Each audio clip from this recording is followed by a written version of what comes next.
From Charlie Bucket in Willy Wonka to the Shermanator from American Pie. These are celebrities who work normal jobs now, beginning with Hayden Christensen, who gave up his fame as a Hollywood actor to return to the world of manual labor. After appearing in the third Star Wars movie back in 2005, Christensen explained that he felt he hadn't really earned his fame, stating, "I guess I felt like I had this great thing in Star Wars that provided all these opportunities and gave me a career, but it all kind of felt a little too handed to me," also adding that he liked the idea of deliberately sabotaging his fame just so he could start from scratch. "You can't take years off and not have it affect your career," he admitted. "But I don't know, in a weird sort of destructive way, there was something appealing about that to me." For this reason, Christensen decided to purchase a farm just outside of Toronto, Canada, so he could get into the world of agriculture, stating, "I'm trying to figure it out, it's all new to me, but I would eventually like it to be a fully operational farm with livestock and different crops. I've got a tractor and an excavator, and I'm learning to use all the construction equipment. Right now there's an apple orchard that I want to extend, and I've started a small vegetable garden, and I want to turn a hayfield into lavender," which also led to his own line of country clothing through a... Bro, fuck that.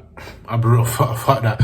If I'm in Star Wars and I'm getting paid checks, bro, I'm gonna carry on my acting. If I'm getting paid that much from Star Wars, I'm gonna carry on my acting, bro. I don't really care. I'm carrying on my acting. I'm there for a reason. God put me there for a reason, so I'm gonna carry it on. I'm not just gonna lose opportunity. But if that makes him happy, like doing all that other stuff, like, you know, that's him, innit? Company called RW & Co. Christensen has since been spotted at numerous farmers markets and maintains that the farm is going well. How's things going, man? How's the farm? Good. Farm's good. However, while Hayden Christensen is still kind of working for himself, Stephen Anthony Lawrence has since found a different type of employment since he played Beans in Even Stevens. After the show came to an end in 2003, Lawrence struggled to land any further teen roles as he went bald only 1 year later at the age of 14, stating in a Vice interview, "I mean, it sucks, but you come to terms with it." During the same interview, Lawrence explained that both of his parents were then died. I'm sorry. That's not funny. That's not funny, bro. That's not. Why are you laughing? Why are you laughing, bro? Stop laughing. It's not funny, bro.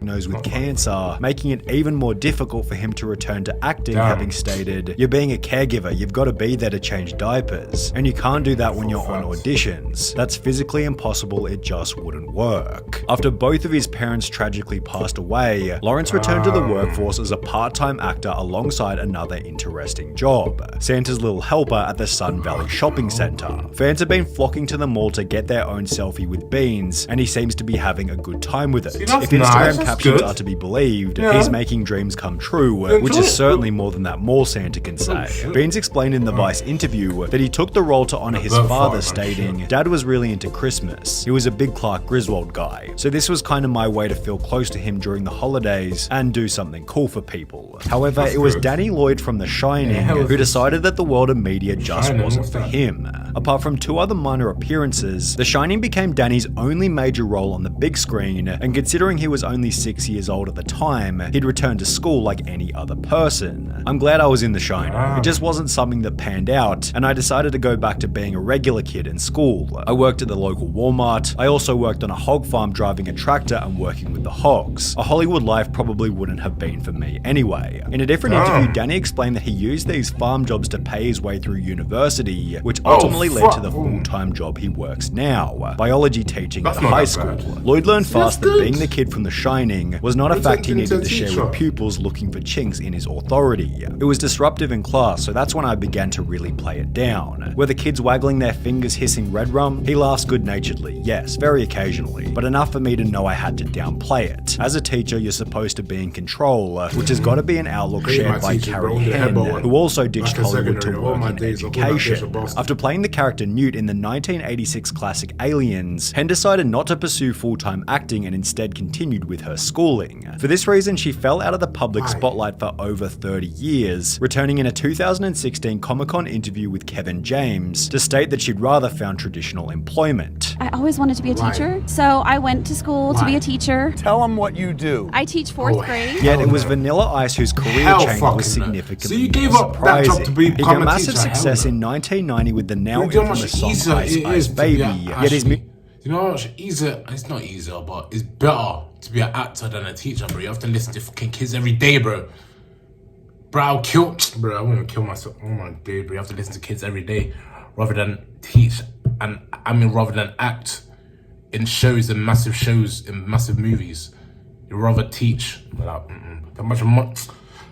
But acting is harder. Acting is hard as hell. Like the scripts you have to remember, fucking the type of acting you have to do, the change of like your body and shit, like it is a lot though. His career had almost no longevity, with many considering Vanilla Ice to be a one-hit wonder. With his music career in the dumps, Vanilla Ice tried his hand at motocross racing and even professional jet skiing, which worked reasonably well given he peaked as the world's #6 ranked sit-down jet ski racer, competing nearly every weekend and earning a Kawasaki sponsorship. At the same time, Vanilla Ice began to go down a dark path of drug addiction, leading to his disappearance from the spotlight. However, in 2010, the name would reappear in a show about houses called the Vanilla Ice Project. He'd become a renovator. The show ran for over 9 years, displaying countless different construction projects, yet this wasn't the only normal job that Vanilla Ice wound up doing. In 2013, an article was published to the website Joe reading, "He's transformed himself from rapper to lighting salesman. We guess when the lights go out on a rapping career, you have to find a way to turn them on again. But by selling lights and lighting designs, really? Mr. Ice currently works for Capital Lighting in Florida and has designed what he calls Vanilla Ice Lighting, a line of chandeliers and wall sconces. Check out this advert for lighting starring Ice himself. And yes, he actually says lights, lights, baby. However, it was Peter Ostrom from Willy Wonka who decided that instead of living in a chocolate factory, he'd rather look after animals. Shortly after appearing in the film, the Ostrom family... You're telling me you stopped acting to look after fuck. Okay. So you're gonna be looking after a man like horses and shit. Smelling shit every day. Pigs, shitting. You know, if it makes you happy, you know, well done. If it makes you...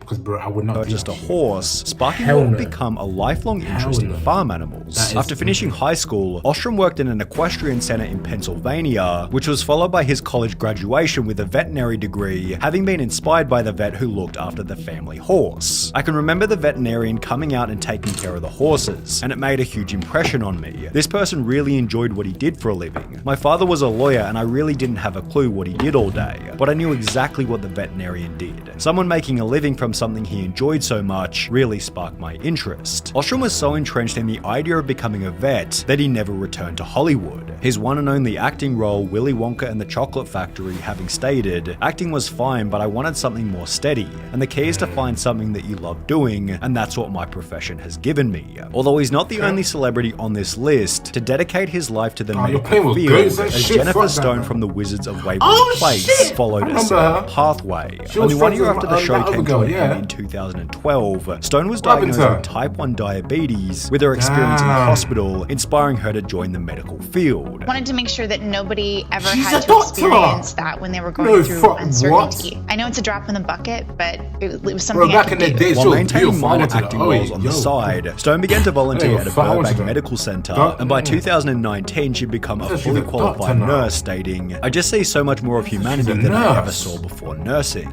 I've seen parts of humanity that I don't know if I would have ever seen without it. It's a beautiful thing and it's heartbreaking, and it's a great reminder to be thankful for the things that you do have." Since becoming a registered nurse, it seems Jennifer Stone has pretty much retired from acting. However, this hasn't stopped her from being recognized by some of her patients. And I have a lot of patients that are like, "Why are you here? Like, what are you doing?" But whatever happened to the Shermanator from American Pie? Well, according to IMDb, real name Chris Owen continued to land role after role following the iconic performance, yet on the 28th of September 2012, a post was made to Reddit reading, "At a sushi restaurant in Santa Monica, the Shermanator was my waiter." Approximately 1 year later, additional photos were sent to the Radar website, with the sender stating it was kind of funny watching the Shermanator serve at a sushi restaurant. It was also sort of sad to see how quickly and easily an actor can fall from fame. No one in the restaurant even seemed to recognize him. When interviewed by the Daily News 3 years later, Owen stated, "Life doesn't always go the way you planned. I love acting and this job lets me stay in the fight. I get recognized a lot," he says. "I walk up to the table and see the look in their eyes. People get excited and it feels good. I like connecting with people for that brief moment in time," although in December 2018, it seemed Chris Owen recognized that he'd need a long-term career path, as he'd make a post to his Instagram stating that he joined a property company called Compass, with his following post post showing that he'd become a real estate agent. But while Chris Owen took these positions out of necessity, it was Susan Boyle who got a day job just so she could return to being a normal person. Despite having a net worth of over $40 million, Susan has often been commended for living an extremely humble life, having raised over £42 million for charity whilst continuing to live in her childhood home. However, Susan Boyle's desire for normality was best highlighted in an article from June 2014 titled "Millionaire Susan Boyle applies for a £6 an hour cashier job in her local bookmakers," with the article reading, "The 52-year-old singer is reported to have applied for a minimum wage £6 an hour cashier's job after spotting a job advert in the window of her local bookmakers Ladbrokes. Upon reading the advert on Thursday afternoon, Susan entered the premises and spent around 5 minutes talking to the shop's deputy manager David Core, 28, about the role. Susan Boyle walked into the shop and inquired about the job advertised in our window. We were all in shock. Obviously she doesn't need the money, so I think she saw it as a way of getting her out of her house and taking her mind off things, with the article also implying that it'd be a good way for her to reintegrate with the local community. Interestingly, it seems Boyle didn't end up getting the job. However, Kevin Jonas was a little more lucky. When the Jonas Brothers took a hiatus back in 2013, two of the brothers pursued their own solo projects, yet the third brother, Kevin, decided to leave music altogether and walk a slightly different path. He dived into the world of construction, creating a property development business called Jonas Werner, and would also become the co-CEO of a social media business called the Blue Market Company. But while you could still consider this far from a normal job, it's time to talk about Nikki Blonsky, who's perhaps one of the greatest examples of giving up fame to go back to a regular life. Blonsky's first ever acting role was in Hairspray the movie, so it was kind of funny that only 4 years later, she'd get her cosmetology license before landing a job as a hairstylist in her hometown. Superstar is happy to announce our newest employee, our cosmetologist Nikki Blonsky from Hairspray, which was followed by a tweet to Nikki Blonsky's Twitter confirming her new part-time position. It's true I'm working at Superstar Salon as a makeup artist, and I'm proud to be working and helping pay bills, but I'll never lose sight of my dreams. Just because I'm part-time working doesn't mean I'm going to give up on my dreams, and don't give up on yours. I might book something big soon, keep positive, and apparently she made the right decision by doing this, given the customer feedback. I was so surprised today when I showed up at Superstar to get my makeup done and it turned out to be Nikki Blonsky applying it. She did a great job and I really look like a superstar. That's good. See, some actors, only do part-time jobs because they still want to get to their dreams. They still want to become that major actor. Even though they've done small-time acting, they still want to get to that major spot. You know, a lot of actors that has given up and just worked, you know. That's a lot of them, but, you know, is what it is, you know. We move. God did.